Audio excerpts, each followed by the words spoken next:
My Quran Time ini dibawakan khas kepada anda oleh Mufas.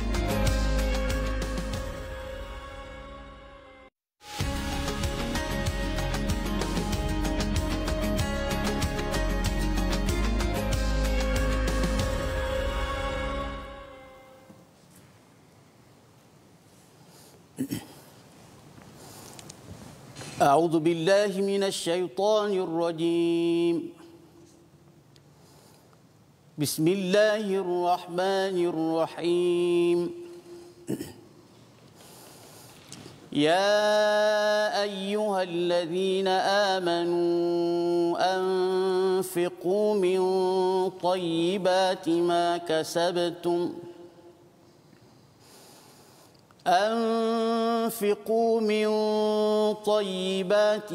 كسبتم ومما أخرجنا لكم من الأرض ولا تيمموا الخبيث منه تنفقون ولستم بآخذيه إلا أن تغمضوا فيه واعلموا أن الله غني حميد الشيطان يعدكم الفقر ويأمركم بالفحشاء والله يعدكم مغفرة منه وفضلا والله واسع عليم يؤتي الحكمة من يشاء ومن يؤت الحكمة فقد أوتي خيرا كثيرا وما يذكر إلا أولو الألباب صدق الله العظيم. Surahul Azim. Assalamualaikum warahmatullahi wabarakatuh. Alhamdulillah wassalatu wassalamu ala Rasulillah wa ala alihi wa man walah. Asyhadu la ilaha illallah, asyhadu anna Muhammadan abduhu wa rasuluhu. Allahumma salli ala sayidina Muhammadin wa ala alihi wa sahbihi ajma'in. Amma ba'du. Apa khabar tuan-tuan dan puan dimati Allah sekalian?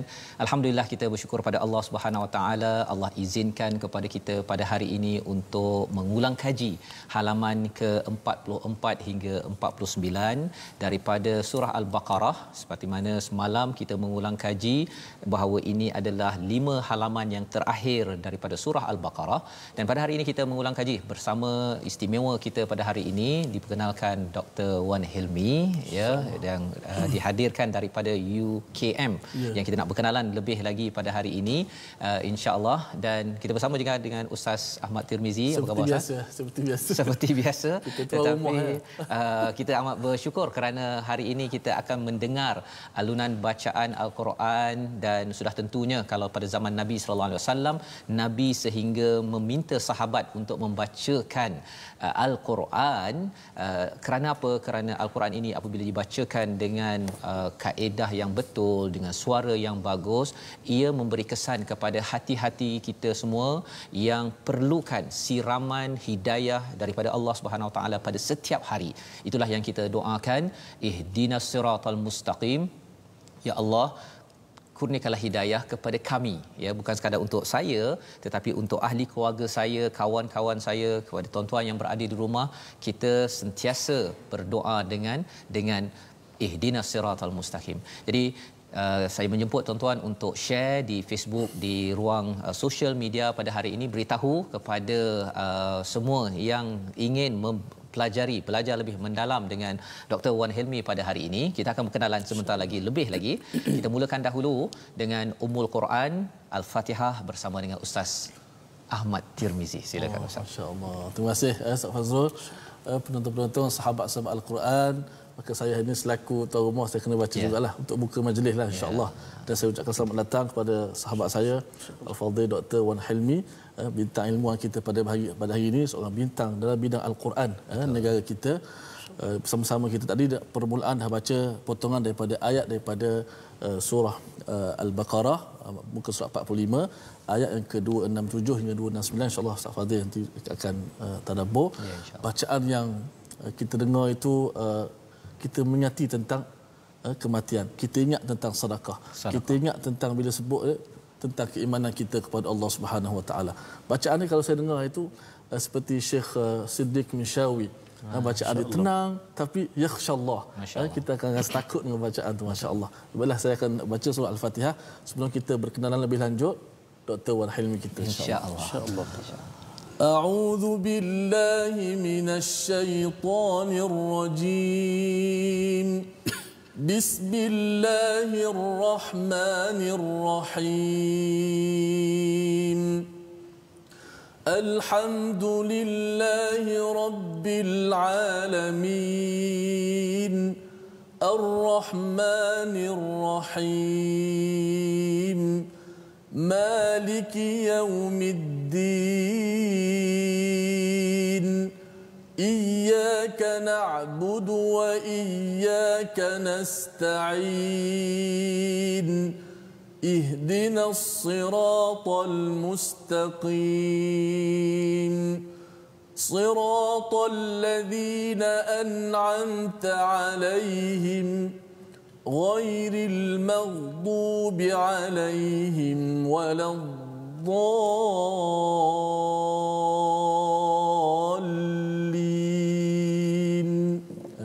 Amin amin ya rabbal alamin. Alhamdulillah, itu adalah bacaan Ummul Quran Al-Fatihah untuk kita mengingatkan dari masa ke semasa tentang kita memohon pada Allah Subhanahu taala, kita perlukan pertolongan, kita beribadah pada Allah pun kita perlukan pertolongan, dan sudah tentunya pertolongan yang paling besar yang kita mohon pada Allah Subhanahu taala, ihdinas siratal mustaqim, hadiah yang paling besar ialah hidayah daripada Allah Subhanahu taala dengan Al-Quran yang kita sudah pun berada di penghujung surah Al-Baqarah, surah yang amat panjang, tetapi kita bersyukur kepada Allah Subhanahu taala peluang Allah mengizinkan kita berada pada halaman 44, 45, 46, 47 dan 48 hingga 49. Jadi pada hari ini pada hari ini kita bersama dengan Dr.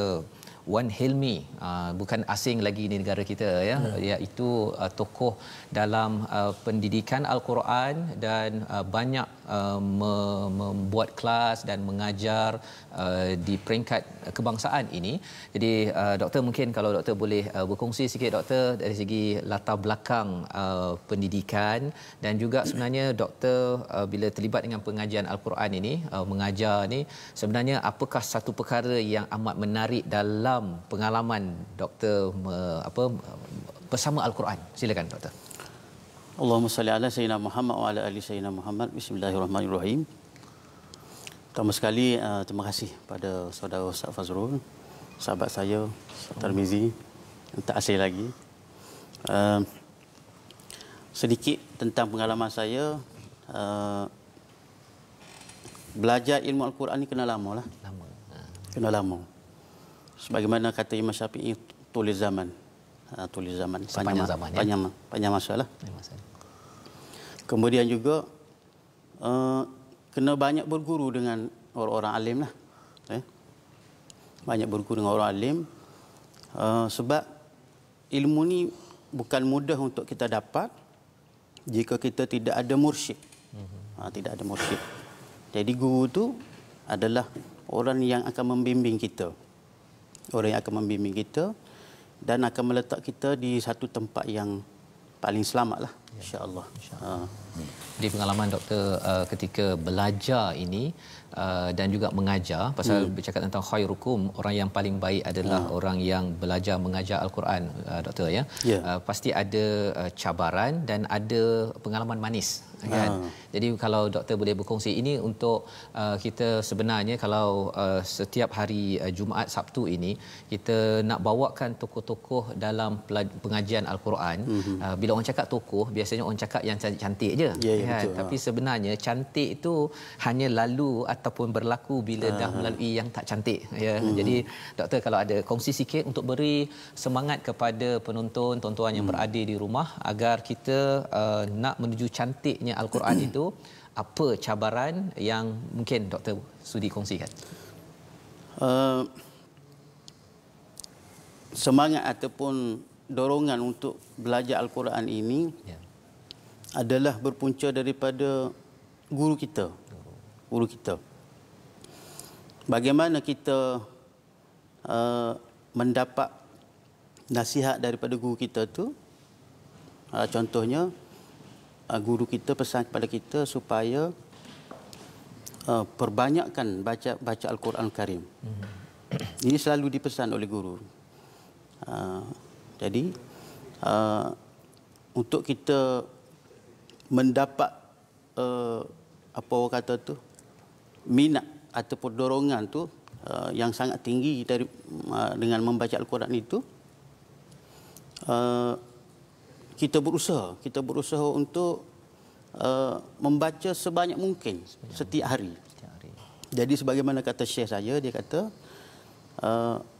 kalau boleh kita baca Al-Quran ini 1 juzuk ataupun 2 juzuk satu hari. Satu hari ya? Satu hari. Okey. Okey. Kemudian itu kalau kita lah, kalau kita di peringkat awal lah, makna kita berusaha untuk membaca, untuk mendekatkan diri kita dengan Al-Quran Karim. Jadi pesan daripada guru kita supaya kita tu banyak membaca Al-Quran, supaya kita rasa dekat dengan Al-Quran Karim. Jadi sebagaimana kata Nabi SAW, Nabi kata ya'murkum an taqra'u kama ullimtum. Maksudnya Nabi SAW perintah supaya membaca Al-Quran ini sebagaimana kita diajar. Diajar. Insya-Allah.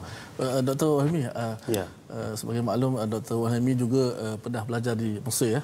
Di Mesir yang dikelilingi bumi Al-Quran. Ada pepatah kata kalau nak belajar ilmu hadis pergilah India. Sebab dia belajar tu detail dakik tu hafalan kan. Kalau nak belajar ilmu Al-Quran pergilah Mesir. Bukanlah kata tempat lain tak ada, tapi bumi Mesir dikenali dengan Ummul Quran wal Qiraat. Okey. Dan juga Dr. Wahmi juga berpengalaman pergi ke negara-negara lain selain daripada Mesir lah.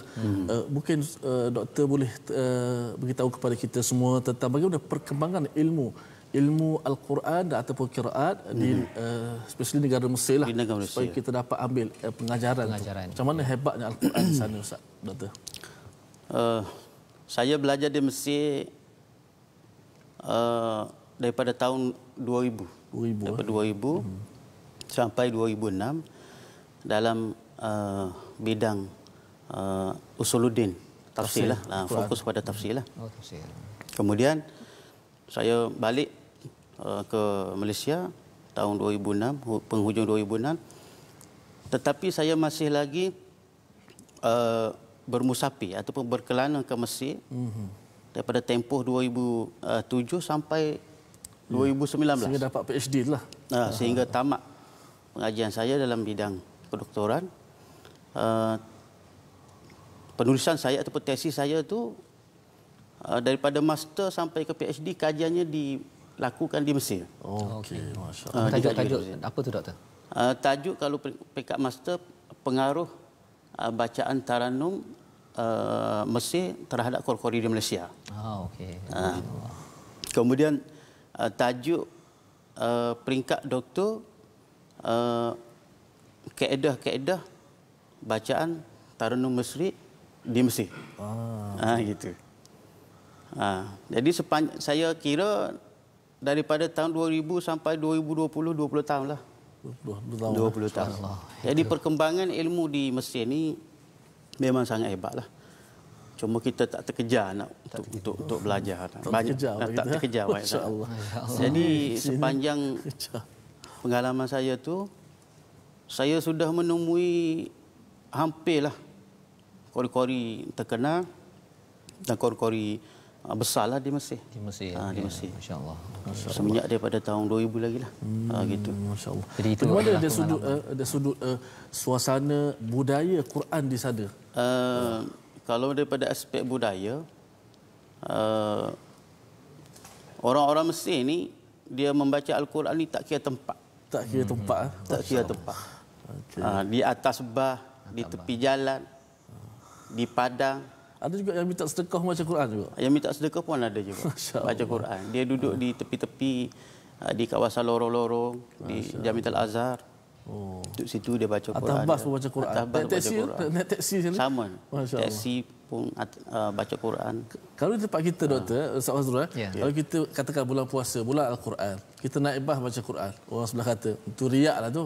Kan Ustaz Fazrul rasa riak macam tu. Ya, itu sebabnya bercakap tentang budaya kan, memainkan peranan doktor ya. Pasal bila bercakap tentang di dalam bas baca Quran, bagi mereka itu adalah satu budaya yang telah dibina, tetapi mungkin di Malaysia ini mungkin ini agak pelik. Sebelum ini kalau katakan pukul 12 orang baca Quran biasanya orang baca Quran ni sama ada orang tu baru lahir ataupun orang tu dah nak pergi. Itu adalah orang baca Quran pukul 12 kan. Tapi kalau pukul 12 pada setiap hari jarang. Tapi alhamdulillah pada sekarang ini kalau dengan My Quran Time ini ada budaya itu mula berkembang, dan kita harapkan kalau katakan Mesir itu satu sejarah Quran yang agung, kita yang berada di Malaysia ini, bagi tuan-tuan yang berada di rumah, harapnya kita juga menjejak kepada bumi Mesir pada bahagian kebaikan, kerana itulah tempat dua insan lah ya, kalau kita cakap yang baiknya Nabi Musa, Nabi Yusuf di situ. Tapi dalam masa yang sama juga itu adalah tempat Firaun kan. Jadi kalau katakan kita melihat kepada Al-Quran ini, kalau di Mekah, di Madinah itu ada Nabi Muhammad, ada juga Abu Jahal dan juga Abu Lahabnya ya. Nak ceritanya apa? Nak ceritanya ialah kita nak mencari budaya yang baik, ambil dan kita bawa ke negara ini, dan kita buang jauh-jauh budaya yang tak baik daripada negara ini untuk kita membina masyarakat berasaskan hidayah daripada Allah SWT. Jadi terima kasih doktor mencerahkan tentang budaya ini tadi, dan kita mungkin nak melihat antara budaya yang dibawakan di dalam Al-Quran pada muka surat 45 yang doktor baca tadi adalah budaya infak. Ya, budaya infak. Ayat pada muka surat 46 pun bercerita tentang infak, dan apakah isi daripada ayat yang dibacakan sebentar tadi. Allah menyatakan pada ayat 267, ya ayyuhallazina amanu, wahai orang beriman, infaklah daripada yang baik-baik daripada apa yang kamu usahakan, dan juga apa yang kami keluarkan untuk kamu daripada bumi. Ya, wala tayammamu, jangan pilih yang khabith, yang buruk-buruk sahaja bagi, tapi yang baik-baik kita simpan. Ini yang Allah ingatkan. Dan kalau doktor pengalaman pasal dah lama ke Mesir itu budaya infak di Mesir ini doktor ya, kalau doktor boleh kongsikan sikit pasal satu budaya baca Quran. Tapi bila Quran banyak disentuh pada juz yang pertama, juz ketiga ni banyak cerita pasal infak, ada kaitan antara Quran dan infak. Bagaimana budaya infak di Mesir doktor, kalau boleh kongsikan? Sepanjang pengalaman saya di Mesir tentang infak, orang Arab dia pemurah, sangat pemurah. Saya ada satu kisah dengan Arab di mana kalau kita tak datang rumah dia untuk ambil duit, dia marah. Okay. Bukan pasal tak payah datang lagi juga kan? Dia marah. Kalau setiap bulan saya akan pergi rumah dia kerana dia telefon untuk pergi ambil duit. Subhanallah. Masya-Allah. Satu, yang kedua, pengalaman saya belajar atau berguru dengan seorang syekh. Kalau kita pergi belajar dengan dia, kita tak bagi duit kat dia, dia pula bagi duit kat kita. Jadi dia Al-Quran dengan infak tu tidak boleh berpisah. Tidak boleh berpisah. Masya-Allah. Ya, saya dengar di Mesir ada kementerian wakaf yang kalau kita belajar dekat universiti, saya pernah belajar juga 3 tahun di sana, tak lama macam doktor lah. Kita punya buku teks, semua pengajian Al-Quran, agama semuanya ditanggung. Semua diinfakkan, semua diwakafkan. Dia buat satu kitab. Kemudian sebelum dia nak cetak kitab tu, dia dapatkan wakaf ataupun infak daripada sesiapa saja. Jadi maksudnya budaya Quran yang doktor cakap tadi itu, dia bukan sekadar baca Quran, tetapi dia memberi kesan kepada budaya infak kepada wakaf sedekah tu. Dalam negeri itu. Walaupun kita dengar sejarah pergolakan yang berlaku itu satu kepada kumpulan yang tidak berinfak ataupun tidak committed dengan Quran, tetapi rupanya Quran ini memberi kesan yang besar. Dan satu lagi, Jamiatul Azhar tu, Universiti Azhar tu, itu adalah sistem pendidikan wakaf. Masya-Allah. Tak ada bayaran melainkan hanya RM2.50 saja. RM3 di seluruh dunia. Dan di Malaysia kita tak ada lagi universiti wakaf. Tak ada. Tak ada. Maksudnya ini kalau adalah nak belajar kena bayar. Kena bayar. Gitu. Subhanallah. Jadi ini satu perkara yang boleh kita fikirkan sebenarnya. Kita memang kena kuatkan lagi infak. Sebelum infak kita kuatkan budaya Quran Al-Quran lah kata, dia penerapan Al-Quran tu dalam kehidupan seharian ya. Malah sebenarnya tadi doktor bacakan asy-syaitanu ya'idukumul faqr ya, pada ayat 268 syaitan menjanjikan kefakiran dan menyeru kepada kekejian. Allah menjanjikan maghfirah, keampunan dan juga fadla, kurniaan. Wallahu wasi'un alim. Allah Maha luas, Allah Maha mengetahui. Jadi maksudnya dengan tawaran daripada Allah ini sentiasa dibaca ya, doktor ya. Saya yakin ini ada kaitan dengan kesan kepada budaya wakaf, bahawa mereka nampak bahawa Allah Maha luas, Allah boleh luaskan urusan mereka, Allah tahu apa yang mereka buat untuk di dunia dan juga di akhirat. Dan ini satu hikmah. Pasal bila cakap tentang hikmah ini, pada ayat 269 orang cakap hikmah ni kena belajar ataupun cakap berfalsafah, kata ya. Tapi di sini ayat ini timbul selepas ayat infak, kerana makin seseorang itu mengambil tindakan untuk infak, sebenarnya dia dapat menghargai, dia ada kebijaksanaan untuk berbuat sesuatu yang dikehendaki, yang baik di sisi Allah Subhanahu Wa Taala. Alhamdulillah kita melihat kepada muka surat 45, 46 dan juga 46 ini tadi bercakap tentang infak, dekat dengan kehidupan doktor bila banyak pergi ke Mesir tersebut. Jadi kita nak teruskan pada halaman yang ke-47 di mana kita nak membaca tentang satu teguran Allah bagi orang yang lebih, bagi infak, sedekah. Bagi orang yang tak ada, kita bagi pinjaman. Tetapi jangan sampai mengenakan riba.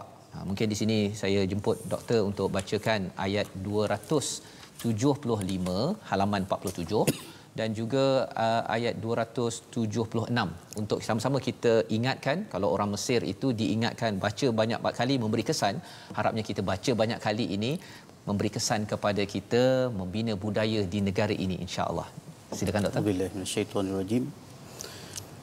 الذين يأكلون الربا لا يقومون إلا كما يقوم الذي يتخبطه الشيطان من المس ذلك بأنهم قالوا إنما البيع مثل الربا وأحل الله البيع وحرم الربا فمن جاءه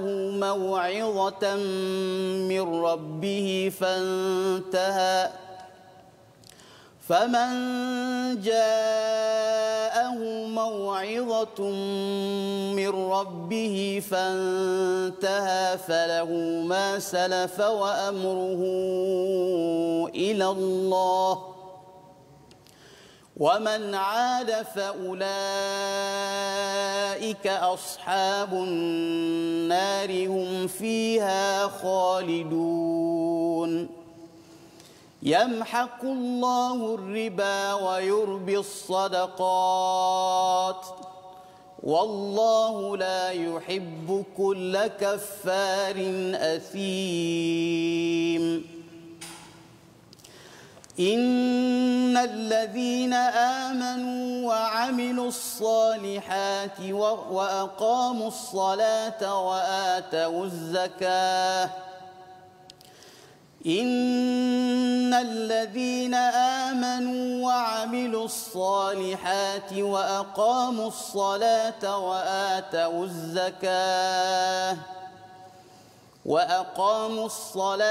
وآتوا الزكاة لهم أجرهم عند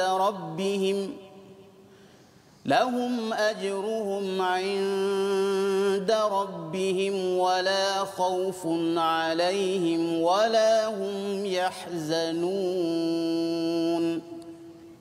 Sadaqallahul azim. Sadaqallahul azim. Daripada ayat 275 hingga 277 yang dibacakan sebentar tadi, orang-orang yang memakan riba tidak dapat berdiri melainkan seperti berdirinya orang yang dimasuki syaitan kerana gila, ya, yatahabbatuhu asy-syaitan minal mas. Zalika biannahum, itu kerana apa? Mereka menyatakan bahawa jual beli itu sama seperti riba, padahal Allah menyatakan wa ahallallah, Allah menghalalkan jual beli dan mengharamkan riba. Ini adalah ulang kaji kita bercakap tentang ada orang yang ada duit lebih, dia menginfakkan, ada harta dia infakkan. Tetapi dalam masa yang sama, ada orang yang tidak ada duit, tidak cukup, maka mereka meminjam, ada pihak yang memberi pinjaman tetapi mengenakan riba, ya, mengenakan bayaran tambahan. Jadi bercakap tentang infak, terus Allah bawakan pada ayat 275 ini berkaitan dengan riba. Kita sebenarnya nak mengetahui nanti mungkin selepas rehat doktor, ya, tentang infak dengan riba di Mesir. Ya, mungkin satu perkara yang doktor sempat perhatikan. Tapi sebelum itu kita mungkin nak berbincang tentang Quran bacaan ini, Ustaz Tirmizi. Silakan. Tadi ada penonton tanya doktor baca lagu apa tadi tu. Ya, nak tahu juga. Konok membawa membawa dia kepada orang kata keinsafan tadi, ya. Lagu yang doktor bawa tadi lagu apa tu? Yang dia baca tadi? Itu Maqam Nahawan. Maqam Nahawan. Secara bacaan tertib, tenang, bacaan khusyuk, bacaan tadi seronok kita dengar. Ada yang tanya, minta doktor bagi nasihat bagaimana tak nak bosan dengan Al-Quran. Ada yang baca Quran banyak, tadi setengah juzuk sehari, satu juzuk sehari. Nak tanya tentang bagaimana supaya tak bosan baca Al-Quran. Jadi soalan itu amat penting untuk kita dengar jawapan panjang, doktor. Jangan pendek sangat, pasal kita nak tahu macam mana, pasal bosan ni selalu datang, kan? Tapi kita berhenti sebentar. My Quran Time, baca, faham, amal, insya-Allah. Insya-Allah.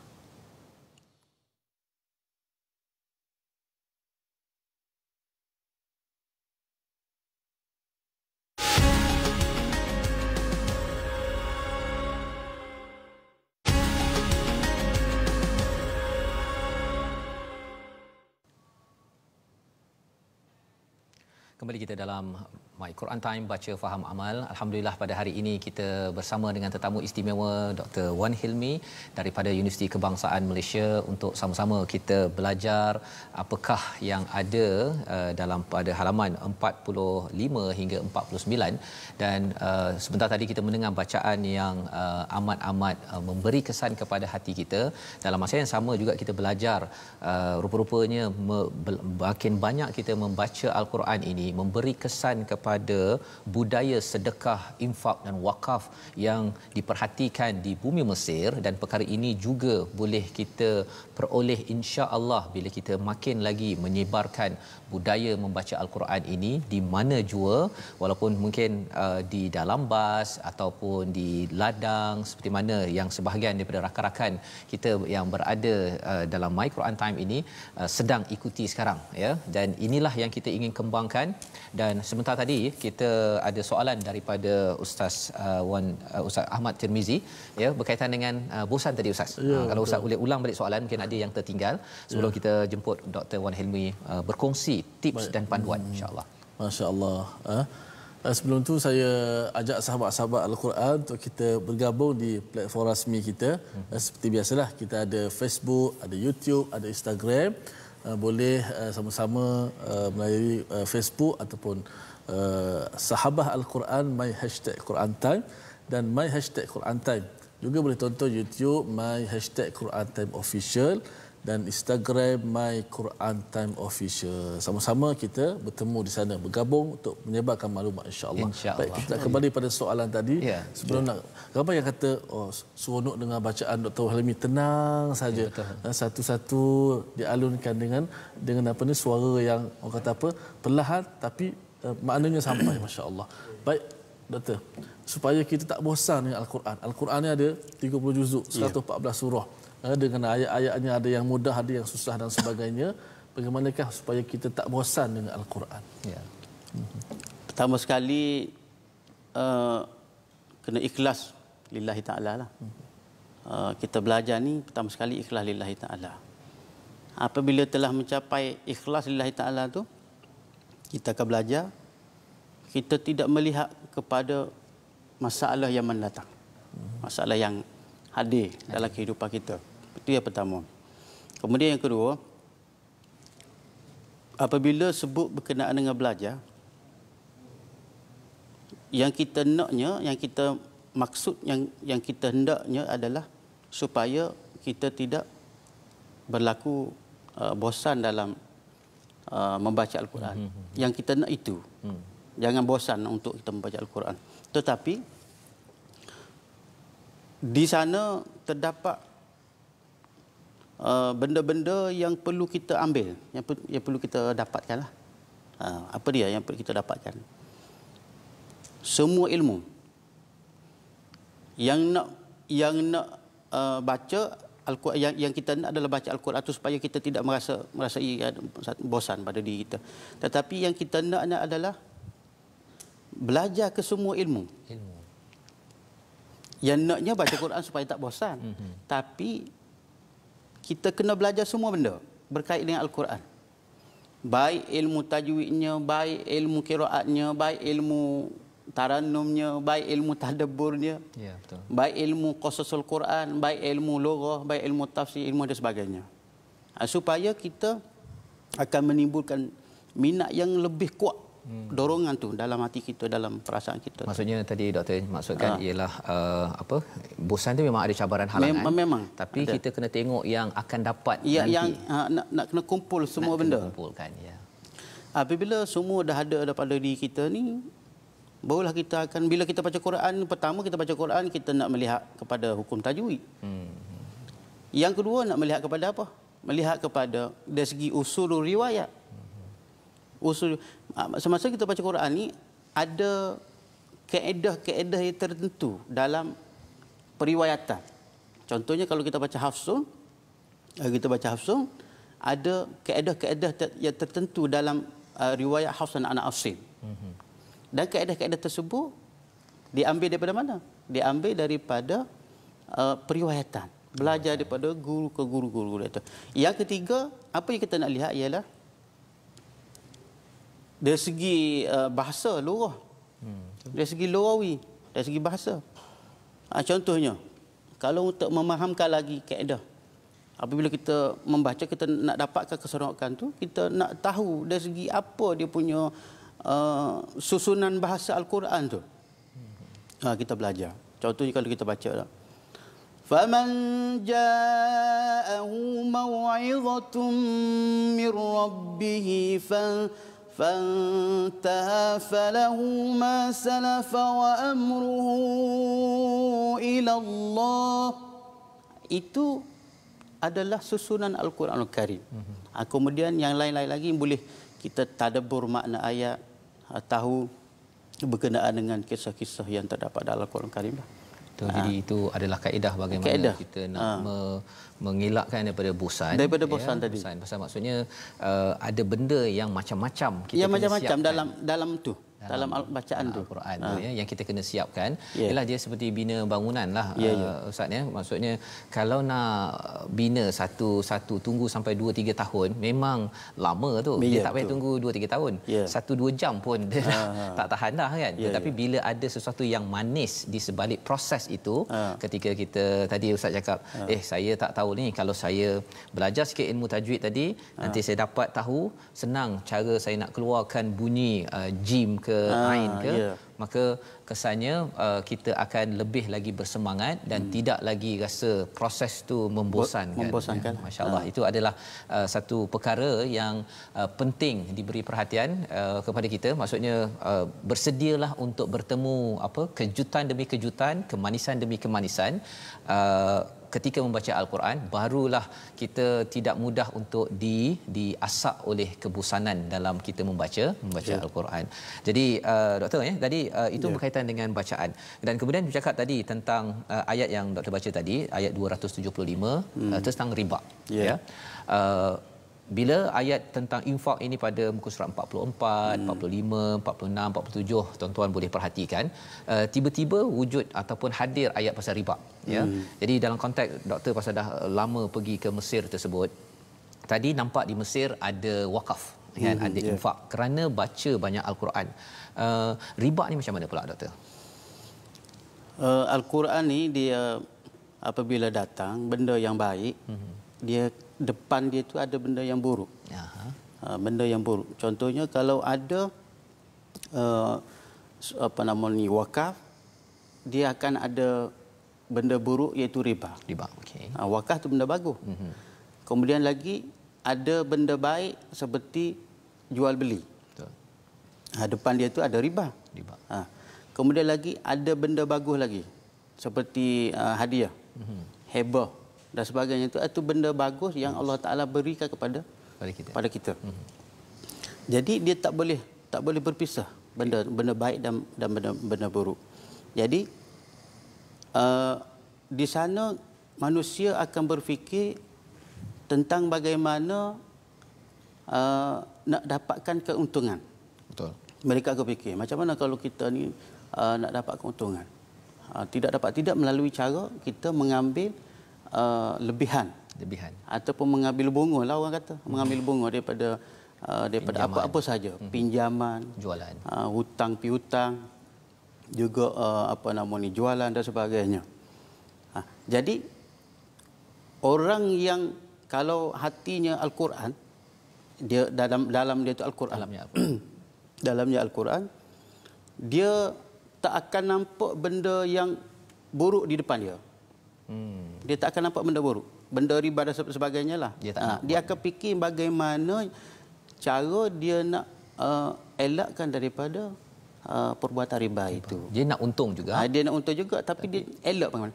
Cara nak mengelaknya adalah wakaf tadi. Wakaf tadi dia boleh hapuskan riba secara automatik. Apabila banyak daripada kalangan-kalangan kita yang dermawan dan sebagainya wakafkan harta mereka. Itu yang doktor cakap tadi, bila pergi ke Azhar bayar RM2.50 tak payah buat pinjaman, tak payah pergi belajar. Tak perlu buat pinjaman. Bila buat pinjaman nanti fikir macam mana nak bayar dan sebagainya, dan daripada bayaran hutang itu adalah untung dan sebagainya. Jadi dapat di counter baliklah oleh sistem wakaf tadi. Masya-Allah, itu adalah jawapan yang penting untuk kita memahami. Ini study case study kita daripada Mesir. Walaupun di Mesir itu ada bank-bank yang ribawi, Ustaz, ya, tetapi maksudnya contoh dalam Azhar itu bila pelajar tak perlu bayar sampai beribu-ribu, tak perlu buat pinjaman, tak perlu. Maka akhirnya pelajar yang balik daripada Azhar itu tak ada fikir pasal nak bayar hutang.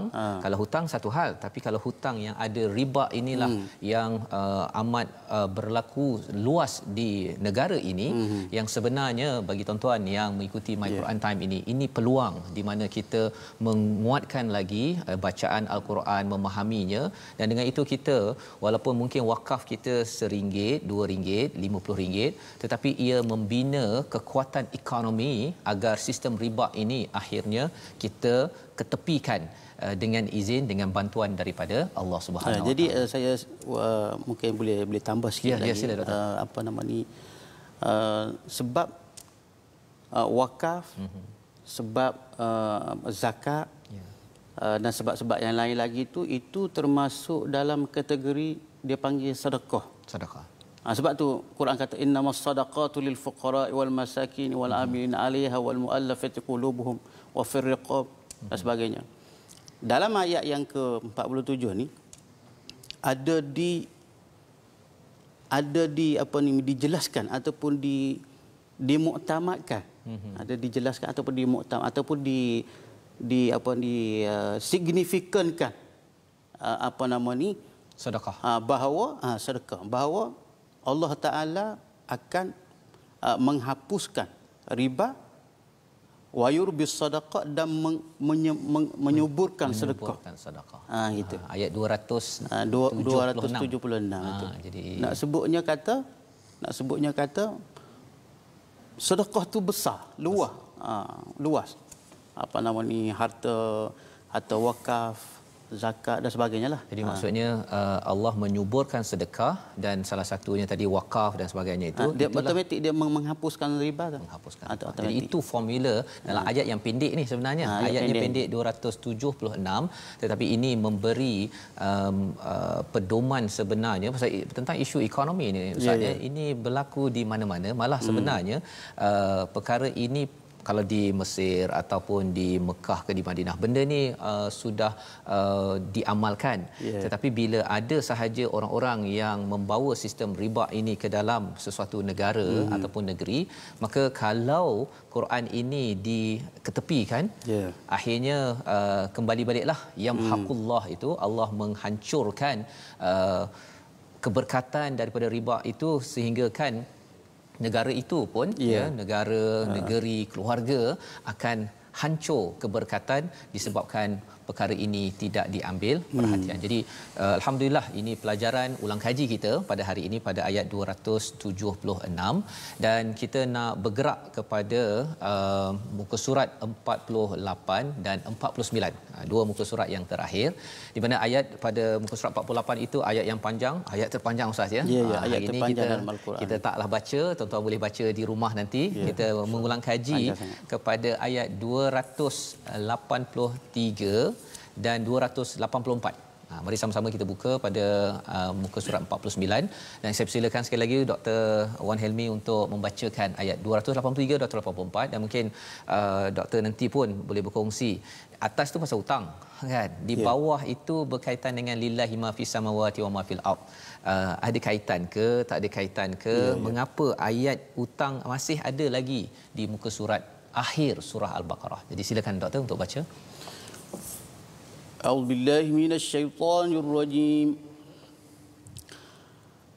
وإن كنتم على سفر ولم تجدوا كاتبا فرهان مقبوضة فإن أمن بعضكم بعضا فليؤد الذي اؤتمن أمانته وليتق الله ربه ولا تكتموا الشهادة ومن يكتمها فإنه آثم قلبه والله بما تعملون عليم لله ما في السماوات وما في الأرض وإن تبدوا ما في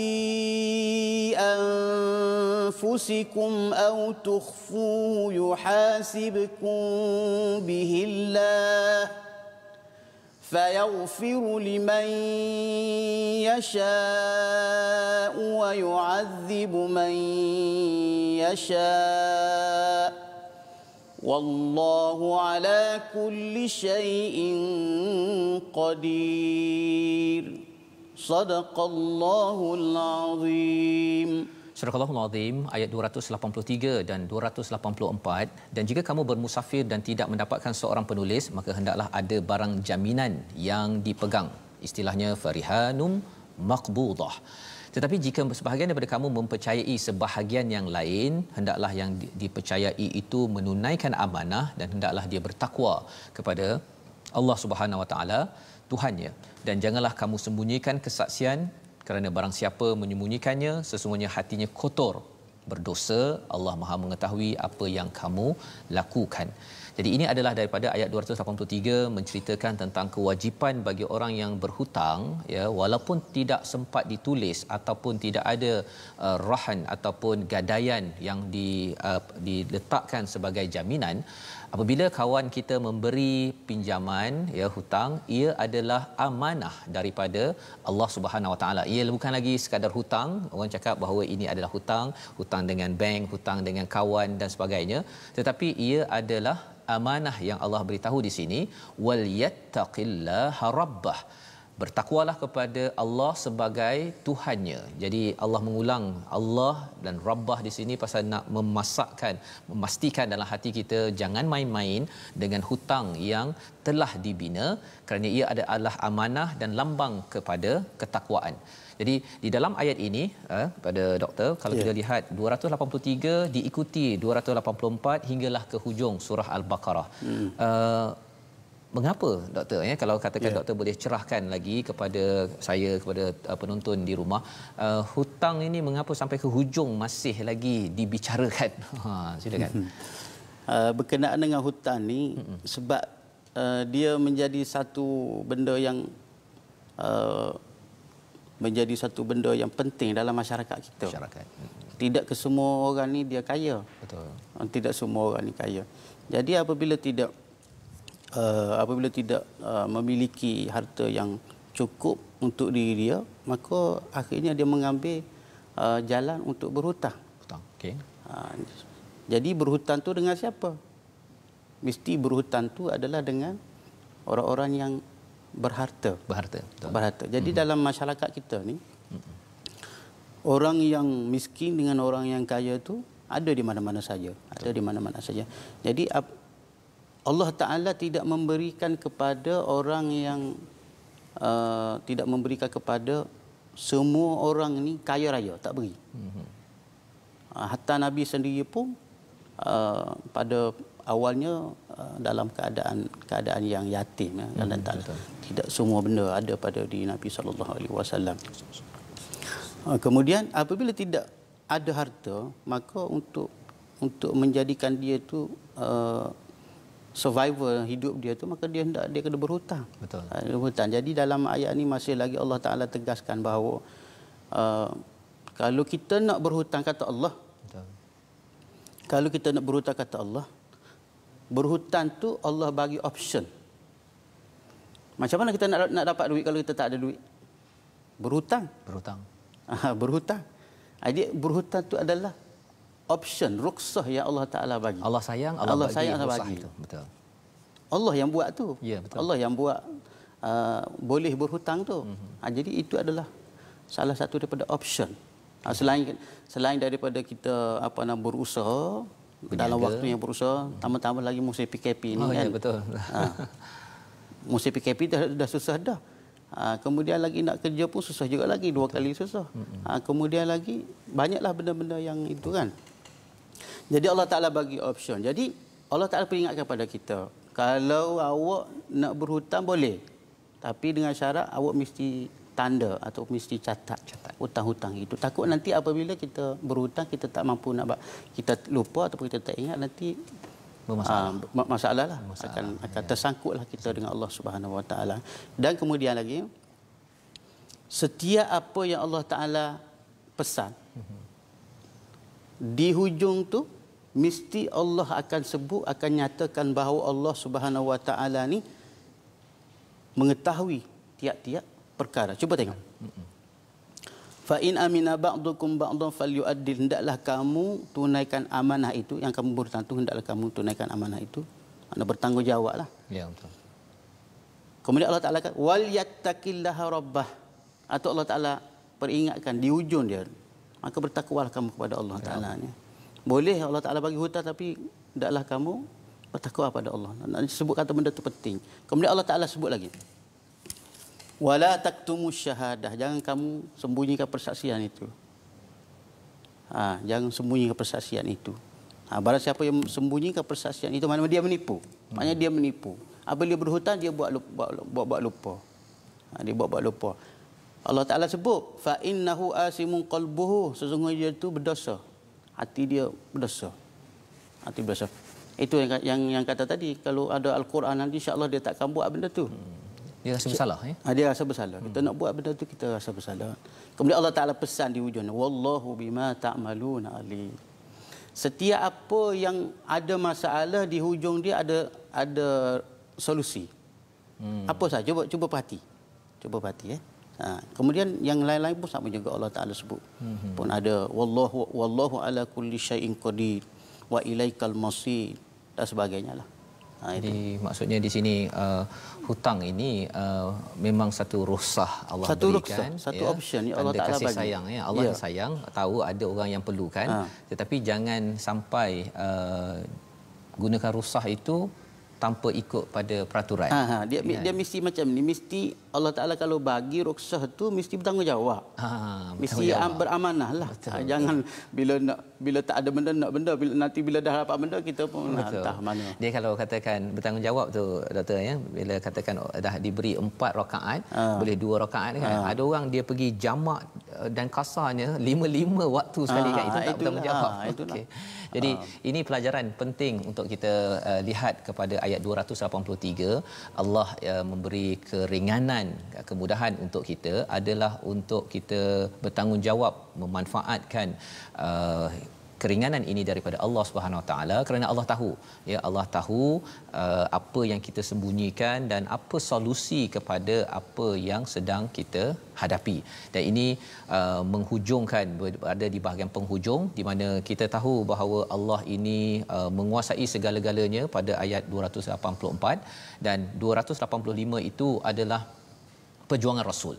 Ya, perjuangan Rasul di highlight, diberi penekanan di apabila bercakap tentang kullun amana billah, percaya kepada Rasul ataupun kepada Allah, pada malaikat, pada kitab dan pada Rasul. Itu perjuangan Rasul ini adalah untuk memastikan manusia ini kembali balik kepada Allah Subhanahu Wa Taala. Macam doktor cakap tadi lah ya, maksudnya kalau hati itu dah rasa dah athimun qalbuh tadi, penuh dengan dosa, dah rasa tak takut, jadi masa hutang memang penuh dengan kata-kata manis doktor kan, tapi bila dah berhutang, katanya memang istilah zaman sekarang ni kata longkang Ustaz. Kan orang kejar dia apa ke, dia kata sampai dia marah orang yang minta hutang. Kita nak minta hutang pun malu kan. Malu kan. Jadi inilah perjuangan Rasul, itulah juga perjuangan kita semua tuan-tuan dengan apa?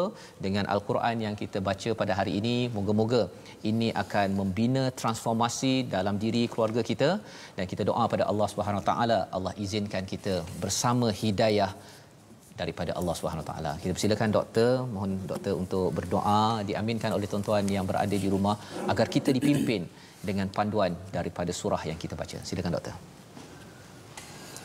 A'udzubillahi minasyaitonirrajim. Bismillahirrahmanirrahim. Alhamdulillahirabbil alamin, wassalatu wassalamu ala asyrafil anbiya'i wal mursalin wa ala alihi washabbihi ajma'in. Allahumma taqabbal minna innaka antas samiul alim.